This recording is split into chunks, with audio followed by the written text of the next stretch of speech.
Estas son las noticias de Venezuela. Quiero comenzar con esta información. Ayer les dimos la noticia temprano de la muerte de Guillermo González, luego inmediatamente vino el desmentido desde Madrid. Manuel González nos dijo, no, lo acabo de ver, y los familiares también desmintieron, pero ahora sí. Ocurrió en esta madrugada del 30 de junio. Tengo acá un mensaje de la familia. La familia de Guillermo Fantástico González invita a sus amigos y seres queridos a la misa de cuerpo presente que se oficiará en Tanatorio Parcesa La Paz, autovía de Madrid a Colmenar, salida 20. Ha fallecido en la ciudad de Madrid. 30 de junio a las 7 de la noche. Por el eterno descanso de su alma agradecemos profundamente sus oraciones. Ahora sí se nos fue pues el querido Guillermito. Paz a su alma. A las 7:09 entramos entonces en la lectura de las principales informaciones que vienen desde Venezuela. La primera página del diario El Nacional destaca hoy: la Unión Europea sancionó a otros 11 funcionarios vinculados con el régimen. La decisión de este lunes eleva a 36 el número total de personas bajo sanciones, que incluyen prohibición de viajar a Europa y congelamiento de activos. Entre los sancionados se encuentran los diputados a la Asamblea Nacional ilegítima, Luis Parra, Franklin Duarte y José Gregorio Noriega. De la Asamblea Nacional Constituyente fueron incluidos en la lista Gladys del Valle Requena, Tania Díaz y Elvis Amoroso, quien también se desempeña como Contralor General. El diario El Universal también dedica a esto su gran titular de hoy: la Unión Europea sanciona a Parra y otros 10 por socavar la democracia del país. La Unión Europea sancionó a 11 venezolanos, en su mayoría por acciones contra la oposición al gobierno de Nicolás Maduro, entre ellos Luis Parra, quien disputó la presidencia del Parlamento de mayoría opositora a Juan Guaidó en enero. La decisión publicada en el Diario Oficial de la Unión Europea eleva a 36 el número de personas sancionadas por, a juicio del bloque, socavar la democracia, el Estado de Derecho y los derechos humanos en Venezuela, país sumido en una crisis política y económica, según reseña AFP. Y la reacción de Maduro, pues le dio 72 horas a la embajadora de la Unión Europea. Se le presta un avión para que se vaya. He decidido darle 72 horas a la embajadora de la Unión Europea para que abandone el país. Vamos a ordenar nuestras cosas con la Unión Europea si no nos quieren que se vayan. Maduro, siguen teniendo esa actitud arrogante, supremacista, de sentirse opuestos, sentirse superiores a nosotros. Y no solo arremete contra la embajadora europea, sino que amenaza a Jesús Silva, el embajador de España. El mandatario señaló que su gobierno se reservaba las acciones diplomáticas del caso contra el embajador de España en Caracas, Jesús Silva, a quien señaló de ser cómplice al criminal y terrorista Leopoldo López, como publica el Wall Street, que querían un plan para asesinar al alto mando militar político del país. Esto por el artículo de Wall Street Journal que ya comentamos en el día de ayer. Recordemos que Leopoldo López es huésped en la residencia del embajador español en Caracas desde el pasado 30 de abril. No el 30 de abril, cuando ocurrió pues aquel fiasco terrible, ¿no? Bien, a propósito de los tránsfugas de la oposición, Luis Parra, Duarte y demás, el primer vicepresidente de la Asamblea Nacional, Juan Pablo Guanipa, diputado de Primero Justicia, denuncia a Tuto Márquez y Freddy Paz como los nuevos alacranes del régimen para apropiarse del partido en el Zulia. Hoy, con toda responsabilidad, denunciamos a Tuto Márquez y a Freddy Paz como los delincuentes que intentan asumir los emblemas de Primero Justicia en nuestro estado Zulia, dijo en un Twitter Juan Pablo Guanipa. La salida de la embajadora de la Unión Europea ha sido muy criticada por países como Colombia, Paraguay, Chile, Bolivia. Rechazamos la decisión de expulsar a la representante de la Unión Europea en Venezuela, Isabel Brillante, hecha por parte del régimen ilegítimo de Nicolás Maduro, según un comunicado, por ejemplo, de la Cancillería colombiana. En otras informaciones que vienen del exterior y que resultan importantes, en Cabo Verde se aceptó el proceso de extradición de Alex Saab a los Estados Unidos. Esto lo publicó el diario El Tiempo de Bogotá. Fuentes del gobierno de Estados Unidos confirmaron que ya fue aceptado formalmente el proceso de extradición de Alex Saab, señalado testaferro de Nicolás Maduro y agente especial del régimen venezolano. La semana pasada se terminaron de traducir todos los documentos y Cabo Verde ya le notificó a Estados Unidos que aceptó el proceso de extradición, el cual se resolverá en los próximos días. El proceso pues sigue entonces avanzando. Y tenemos acá esta información. El CICPC protagoniza un nuevo tiroteo en la Cota 905 en Caracas en el día de ayer. Funcionarios de la Brigada Antiextorsión y Secuestro del Cuerpo de Investigaciones Científicas, Penales y Criminalísticas ingresó ayer en la Cota 905. Vecinos reportan un intercambio de balas con delincuentes de la zona. Informan que el enfrentamiento comenzó aproximadamente a las 12 del mediodía. Allí se caen a plomo a plena luz del día. No hay mayor información hasta el momento. El reloj indica que ya son las 7:15 de la mañana. Noticias de Latinoamérica.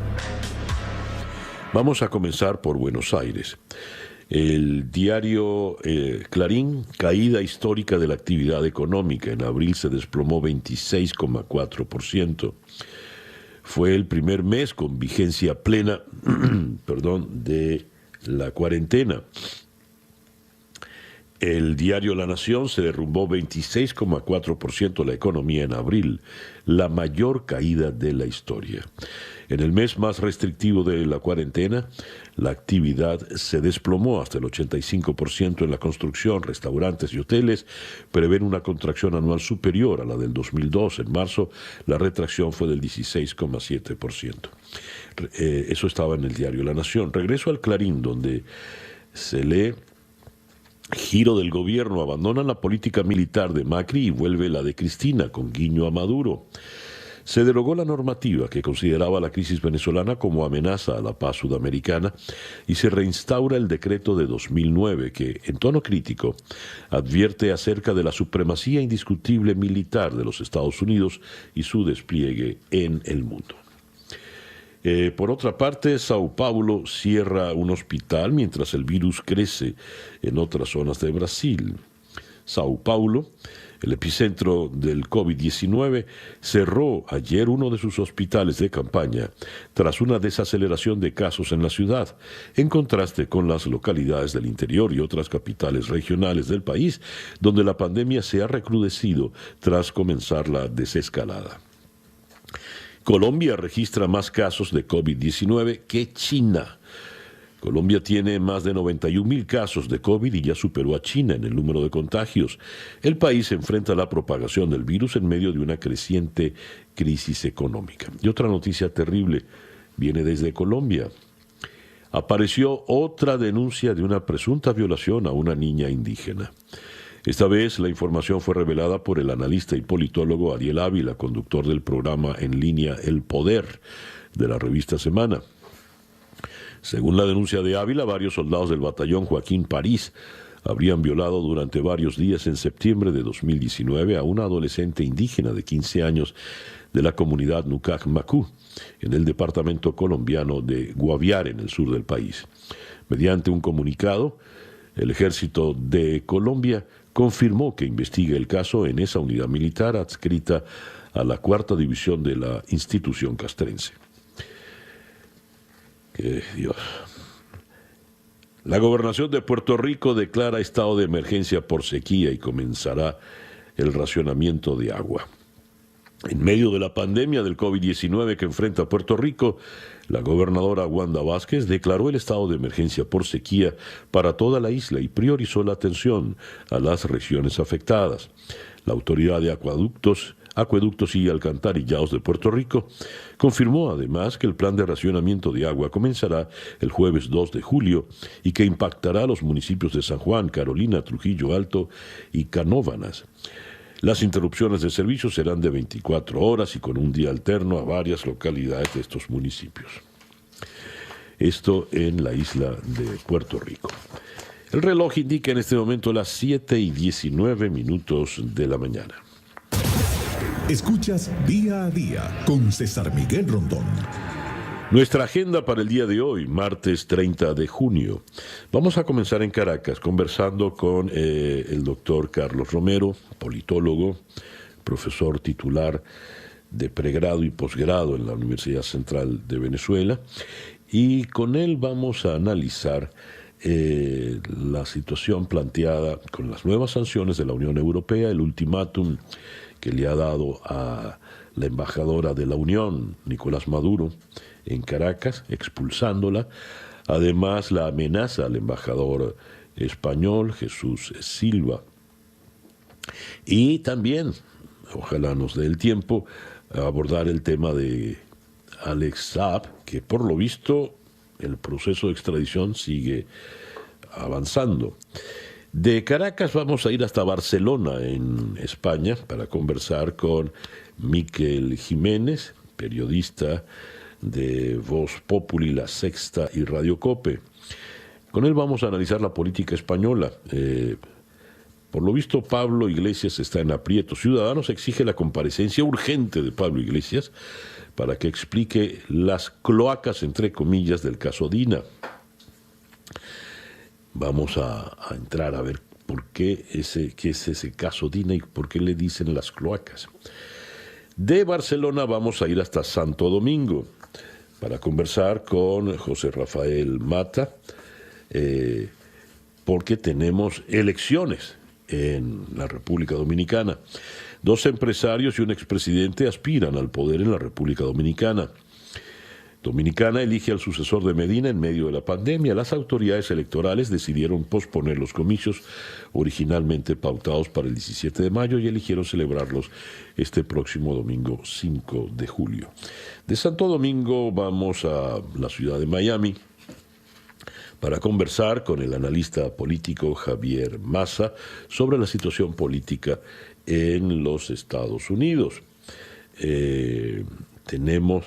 Las encuestas no favorecen al presidente Trump y el presidente Trump ha dicho: lamento decirles, demócratas, que no hacen nada, pero tengo muy buenas encuestas internas. Esto cuando la pandemia se desborda en Estados Unidos. De Miami vamos a ir a Caracas para conversar con Fausto Romeo, el presidente de la Asociación Nacional de Instituciones de Educación Privada, ANDIEP, y coordinador de la Comisión de Educación de Consecomercio. Finaliza un año escolar interrumpido por la pandemia y la falta de servicios básicos. Tanto los alumnos de los colegios públicos y privados se han visto afectados por la pésima calidad de los servicios. En total, 80% de los estudiantes venezolanos no contó con plataforma tecnológica para recibir educación a distancia. Se fue un año escolar y que va a venir para el próximo. Y de Caracas vamos a ir a Santiago de Chile, donde cerraremos nuestra ronda de entrevistas en esta mañana, para conversar allí con Jorge Gómez Arismendi. Chile roza los 276,000 casos de COVID. Los decesos llegan a 5,575. Y esto, el presidente Piñera baja en la popularidad. Ahora ha sido muy criticado porque el sábado se fue a una tienda de vinos. En fin, esa pues nuestra agenda para el día de hoy. Martes 30 de junio del año 2020. Y ya son las 7:23 de la mañana.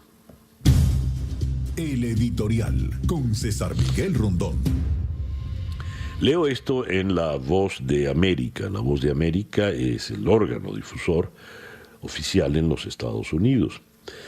Una prioridad en Estados Unidos: Trump y Biden concuerdan que Venezuela debe recuperar su democracia. Han coincidido en algo, afortunadamente, en el caso venezolano. Dice esta nota: a 4 meses de las elecciones en los Estados Unidos, las campañas de republicanos y demócratas no dejan por fuera sus políticas hacia el hemisferio occidental y se debaten entre quién es más eficiente y capaz para liderar los intereses estadounidenses en la región. El presidente republicano Donald Trump busca asegurar un segundo mandato y expandir su estrategia, mientras que el ex vicepresidente demócrata Joe Biden intenta regresar a la Casa Blanca con algunas de las políticas de Barack Obama como bandera. La Voz de América conversó con voceros de ambas campañas, consultó las visiones sobre la política exterior de ambos candidatos. Y tanto Trump como Biden creen que el pueblo venezolano debe recuperar su democracia y que Estados Unidos debe liderar esa lucha. Concuerdan en que el presidente en disputa, Nicolás Maduro, es un dictador y apoyan ampliamente a Juan Guaidó como presidente encargado. Para ambos, Estados Unidos debe utilizar todas las herramientas diplomáticas para presionar la salida de Maduro y conducir al país hacia elecciones libres y justas. La diferencia entre ambas propuestas está en cómo lograrlo. Ahí está el detalle, diría el caballero aquel. Trump sostiene su política de máxima presión contra Maduro, mientras que Biden apuesta por un balance entre sanciones y empoderamiento de los venezolanos. Vaya usted a saber qué se entiende por balance y empoderamiento, pero así pues es como están las cosas. Luisana Pérez, la vocera del Partido Demócrata, quien por cierto es una periodista venezolana, dijo: las sanciones más fuertes y el embargo no fueron medidas efectivas y al contrario, el empoderamiento del pueblo cubano, asegura, fue el camino para encontrar la vida democrática. Claro, aquí están comparando la estrategia que siguió Obama con relación a Cuba. Algo de eso sería lo que aplicarían a Venezuela, no está precisado por acá. Pero en todo caso, se comprometen pues a llevar adelante la lucha por la democracia en Venezuela.